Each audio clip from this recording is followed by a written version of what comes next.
Hello everyone, welcome back to Kishori accounting classes. कैसे हैं आप सब स्टूडेंट्स? हमने स्टार्ट की थी सब्सिडरी बुक्स, जिसमें हमने अपनी फर्स्ट बुक कंप्लीट की, परचेज बुक।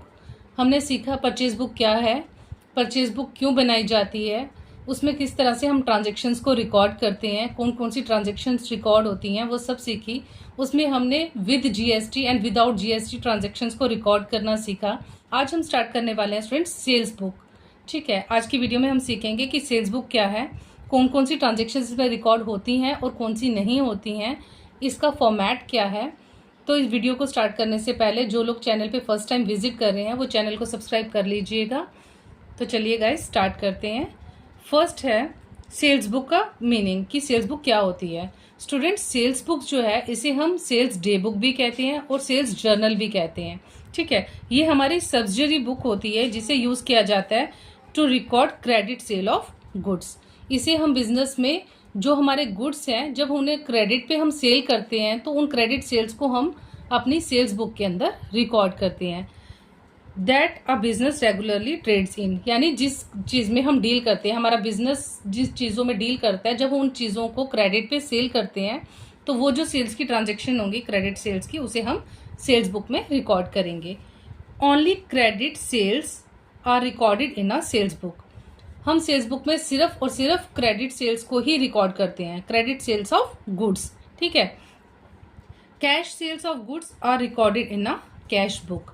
जो कैश से रिलेटेड सेल्स होती हैं, यानी कि जो कैश सेल्स होती हैं गुड्स की, उसे हम अपनी सेल्स बुक के अंदर रिकॉर्ड नहीं करते। उसे हम कहाँ रिकॉर्ड करते हैं स्टूडेंट्स? कैश बुक में। कैश बुक से रिलेटेड वीडियो भी मैंने चैनल पे अपलोड कर दिया हुआ है। अगर आप कैश बुक के बारे में पढ़ना चाहते हैं तो आप चैनल पे विजिट कर सकते हैं और वहां से इसे भी पढ़ सकते हैं। ठीक है students, credit sale of assets are not recorded in a sales book. जब हम कोई एसेट को बेचते हैं, हमारा कोई पुराना एसेट है, कोई पुरानी मशीनरी है, जब हम उसे सेल कर देते हैं तो उसकी सेल की एंट्री जो है वो सेल्स बुक के अंदर रिकॉर्ड नहीं की जाती। ठीक है स्टूडेंट्स, यहाँ तक क्लियर। फिर information is recorded in the sales journal from the copy of sales invoice send to the customer. हम जब किसी कस्टमर को क्रेडिट पे सामान बेचते हैं तो हम उसे एक इनवॉइस देते हैं और उस इनवॉइस की एक कॉपी हम अपने पास रखते हैं। ठीक है, तो हम जो उसकी कॉपी अपने पास रखते हैं उसके बेसिस पे हम क्या करते हैं, इस ट्रांजेक्शन को अपनी सेल्स बुक के अंदर रिकॉर्ड करते हैं। ठीक है students, it provides a clear chronological record of all credit sales. हम जब भी इसमें बुक में ट्रांजेक्शन्स को रिकॉर्ड करते हैं तो उसे डेट वाइज रिकॉर्ड करते हैं। तो हमें जब भी इसकी डिटेल्स चाहिए होती हैं तो उसका पूरा रिकॉर्ड हमें क्रोनोलॉजिकल ऑर्डर में मिल जाता है। ठीक है students, total sales from sales book is periodically posted to the overall sales account in a main ledger. ठीक है, इसमें क्या होता है, जो भी हमारा टोटल सेल निकलता है सेल्स बुक में से, उसको हम कहाँ पे पोस्ट करते हैं, उसे हम कहाँ पोस्ट करते हैं, उसे हम पोस्ट करते हैं sales account in a main ledger. Main ledger में हम सेल्स का अकाउंट बनाते हैं और हमारी जो भी टोटल सेल्स निकलती है ना सेल्स बुक में, उसे हम कहाँ रिकॉर्ड कर देते हैं, सेल्स के अकाउंट में।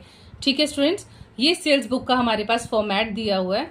इसे हम सेल्स जर्नल का फॉर्मेट भी कह सकते हैं, सेल्स डे बुक का फॉर्मेट भी कह सकते हैं। ठीक है स्टूडेंट्स, इसमें क्या रहता है, इसमें ये कुछ कॉलम्स रहते हैं, डेट का, पर्टिकुलर्स का, इनवॉइस नंबर का, लेजर फोलियो का, डिटेल्स का एंड अमाउंट का। जब भी हम कोई सामान सेल करते हैं, जब भी हम क्रेडिट पे सामान देते हैं, उसकी डिटेल्स को किस तरह से रिकॉर्ड करते हैं, डेट में हम जिस डेट पे वो सामान सेल कर रहे हैं उसको रिकॉर्ड करते हैं।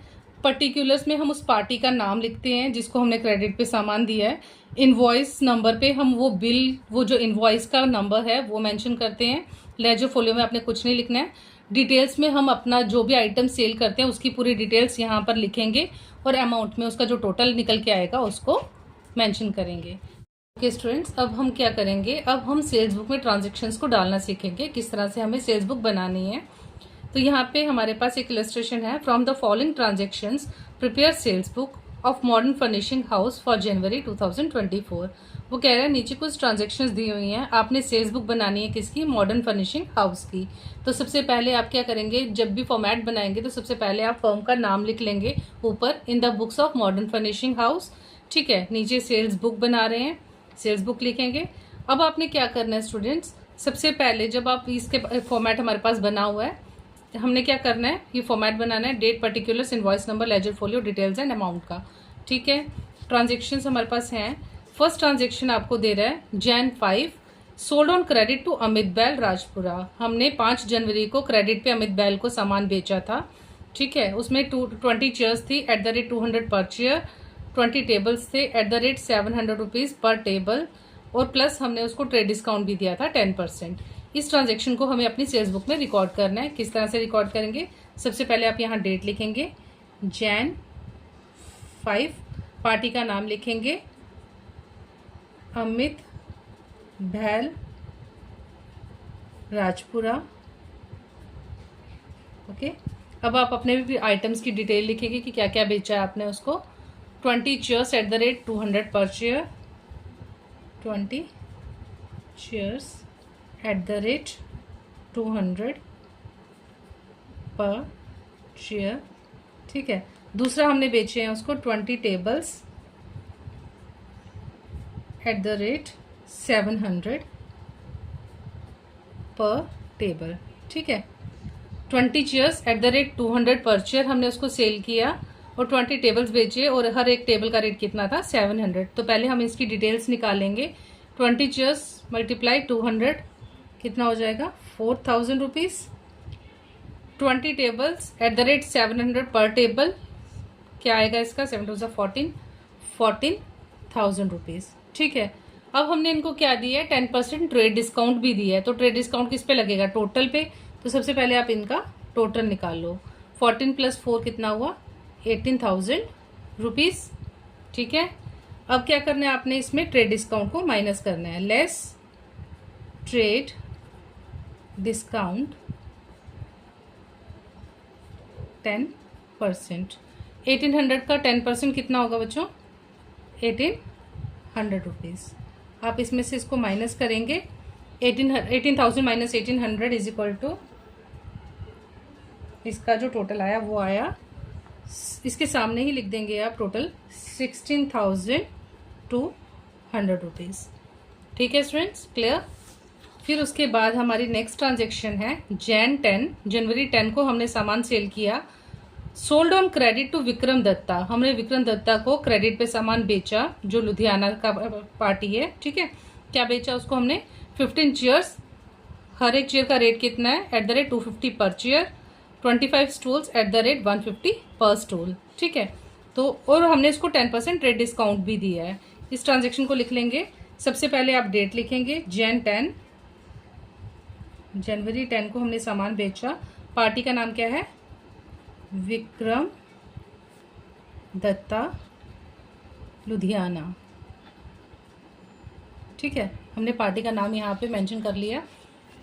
उसके बाद आपने क्या करना है? अपने जो सामान आपने उनको सेल किया है उसकी डिटेल्स डालनी है। 15 चेयर्स एट द रेट 250 पर chair, 15 chairs at the rate 250 पर chair, 25 stools at the rate 150 पर स्टूल, ठीक है। दोनों आइटम्स आ गई। अब हम क्या करेंगे? हमने ट्रेड डिस्काउंट भी दिया उनको, लेकिन पहले हम इनका टोटल निकालेंगे और उस पर ट्रेड डिस्काउंट को माइनस करेंगे।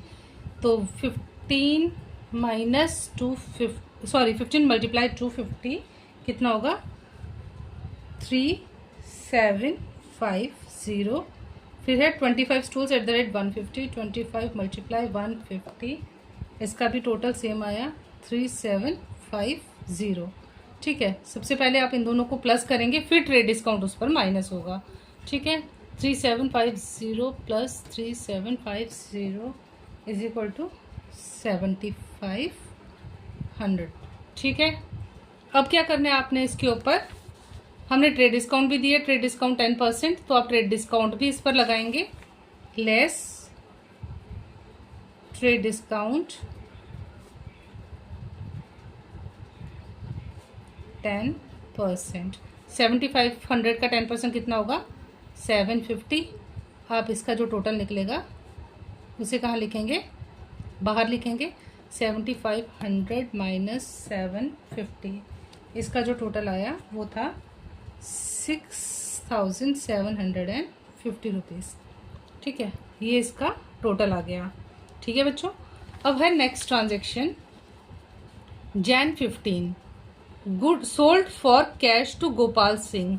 हमने यहाँ सामान सेल किया गोपाल सिंह को, मगर किस पे किया है स्टूडेंट्स?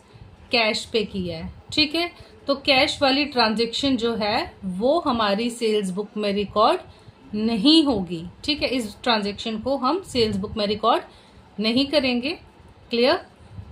उसके बाद फिर नेक्स्ट ट्रांजेक्शन पढ़ लेते हैं। Jan 20 sold old typewriter to Madan Mohan and sons on credit. हमने एक टाइपराइटर मदन मोहन सन्स को सेल किया है क्रेडिट पे, मगर क्या बेचा है? टाइपराइटर बेचा है। टाइपराइटर पुराना टाइपराइटर, यानी कि वो हमारी फर्म का क्या है? एसेट्स है। ठीक है, तो एसेट्स जब हम सेल करते हैं तो उस ट्रांजेक्शन को भी हम अपनी सेल्स बुक में रिकॉर्ड नहीं करते हैं, यानी कि ये भी ट्रांजेक्शन इस सेल्स बुक के अंदर रिकॉर्ड नहीं होगी। 4 ट्रांजेक्शन थी, जिसमें से 2 ही ट्रांजेक्शन इसमें रिकॉर्ड हुई जो क्रेडिट सेल पे थी। कैश सेल्स और क्रेडिट पे जो हमने एसेट सेल किया है, उन दोनों ट्रांजेक्शन्स को ही हम इस बुक में रिकॉर्ड नहीं करेंगे। ठीक है, क्लियर स्टूडेंट्स। अब हम क्या करेंगे, हमारी जो टोटल सेल्स है उनका टोटल करेंगे, मतलब टोटल सेल्स निकालेंगे। हमने जो पार्टी ए फर्स्ट को, अमित बैल को और विक्रम दत्ता को जो सेल्स की है उनका टोटल निकालेंगे। अब यहाँ इसका टोटल करेंगे। 16,200 प्लस 6750, इसका टोटल आया 22,950 रुपीज़। ठीक है स्टूडेंट्स, क्लियर है? समझ में आया आपको हमें सेल्स बुक किस तरह से बनाना है? ये तो थी सिंपल सेल्स बुक, हमने बिल्कुल सिंपल ट्रांजेक्शन्स की ताकि आप अच्छे से इसको समझ सकें। स्टूडेंट्स, हम इसमें जो अगले क्वेश्चंस करेंगे, नेक्स्ट जो क्वेश्चन करेंगे वो करेंगे विद जीएसटी। ठीक है, ताकि आपको समझ में आए जीएसटी से रिलेटेड जो क्वेश्चन है वो किस तरह से करने हैं, उन ट्रांजेक्शन्स को आप किस तरह से बुक में रिकॉर्ड करेंगे। तो चलिए ठीक है स्टूडेंट्स, अगर आपको वीडियो अच्छी लगी है तो वीडियो को लाइक और चैनल को सब्सक्राइब कर लीजिएगा। मिलते हैं हमारे नेक्स्ट वीडियो में, जिसमें हम सेल्स बुक बनाएंगे विद जीएसटी।